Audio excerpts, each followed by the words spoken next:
Students हम पढ़ेंगे beehive के 9th चैप्टर के बारे में, द बॉन्ड ऑफ लव। यानी इसमें दिखाया गया है, इसमें बताया कि कैसे एक इंसान और एक जंगली जानवर के बीच में कितना प्यार रहता है, कैसे प्यार बढ़ता है और एक दूसरे को पसंद करते हैं वो दोनों।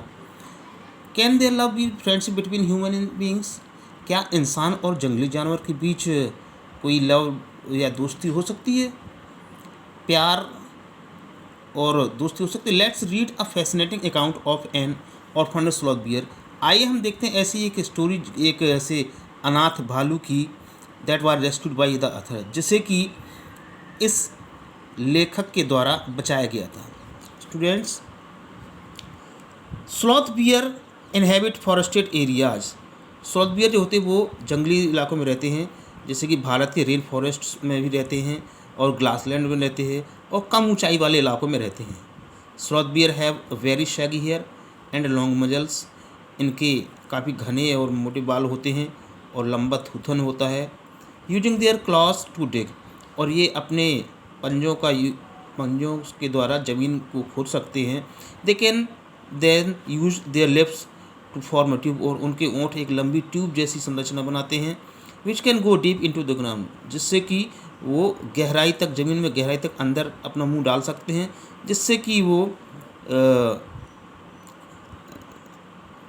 सूखे पेड़ों की या गिरे हुए पेड़ों की पत्तियां खा सकें अपने खाने के रूप में। उनका मुख्य भोजन जो है वो टर्माइट्स यानी दीमक हैं, और वो काफ़ी दूर से ही अपने भोजन को सक करके, यानी चूज कर, यानी कि अपनी तरफ की सांस खींच करके उससे अपना भोजन वो लोग कर सकते हैं। I will begin with Bruno. मैं ब्रूनो से स्टार्ट करूँगा। My wife's pet sloth bear, मेरी पत्नी का जो एक पालतू स्लॉथ बियर था। I got him for her by accident, मुझे वो भालू मिला, दुर्घटनावश मिला, यानी जानबूझकर नहीं लाया था। 2 years ago we were passing through the sugar cane fields near Mysore. 2 साल पहले मैं और मेरे दोस्त गन्ने के खेतों से होकर गुजर रहे थे मैसूर में। People were driving away the wild pigs from the fields by shooting at them, और लोग अपने खेतों से जंगली सूअरों को गोलियां चलाते हुए भगा रहे थे। सम वर शॉट एंड सम एस्केप्ड, कुछ उनमें से मर भी गए और कुछ की जान भी बच गई। वी थॉट, हमने सोचा, दैट एवरीथिंग वाज ओवर, कि अब सब कुछ खत्म हो चुका है और वो जंगली जानवर जितने भी थे नुकसान पहुंचाने वाले खेती को सभी भाग चुके हैं। और suddenly a black sloth bear came out panting in the hot sun, तभी अचानक एक काला बड़ा सा स्लॉथ बियर खेतों से निकल के आया हाँफता हुआ।